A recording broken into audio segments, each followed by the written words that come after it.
We do have some breaking news for you right now outside of a Southside neighborhood in Columbus. Columbus police officers have been on the scene of a SWAT standoff now for hours. It's all unfolding in the Southern Orchards neighborhood on Gilbert Street, just south of Livingston Avenue. And right now we're going to take you live now to an update from Sergeant Joe Albert about this barricade situation. Once again, this is Southside near Gilbert Street. Let's listen in.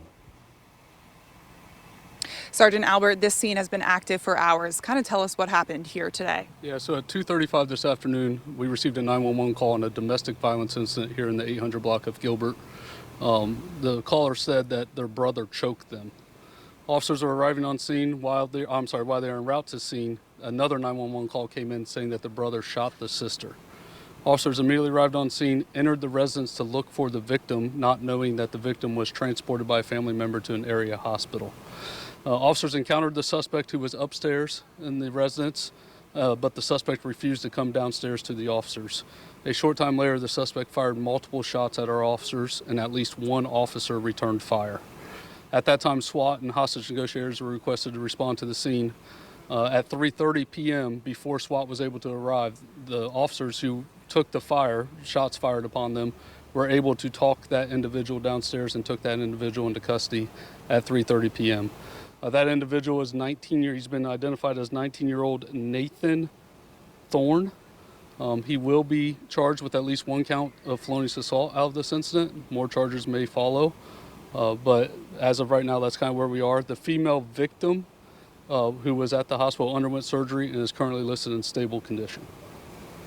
And, it was a very big scene here and still stuff going on. What's going on? I see people coming in and out of that house still right now. Yeah, so investigators with our major crimes investigative team and crime scene search unit are on scene collecting evidence from inside. Like I said, there was multiple shots fired inside the residence, so we're going to collect all the evidence to show what occurred in this incident.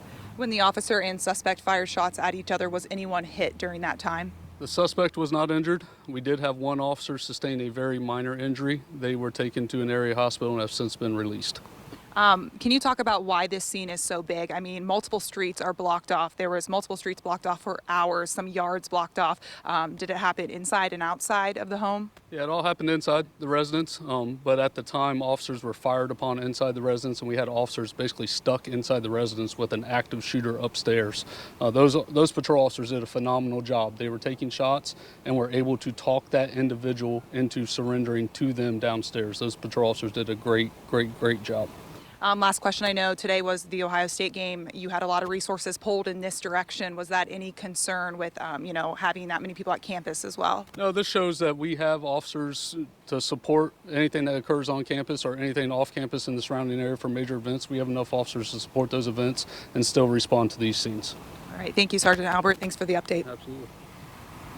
All right, a live update there from Sergeant Joe Albert with Columbus Police about that standoff situation. So just to recap, this call came in as a domestic violence call, and when officers were in there or were en route to that other call came in of a brother shooting his sister. And while officers were there, they were able to talk that man downstairs and take him into custody. And we can tell you right now that 19-year-old Nathan Thorne was arrested in this incident, and he is expected to be charged with felonious assault. So he is the person that was taken into custody by police. The female victim, though, taken to a hospital by a family member and is in stable condition this evening. One officer had minor injuries. Of course, we'll keep you updated on this as that develops on 10TV.com, here on 10TV Plus, and 10TV over the air later this evening.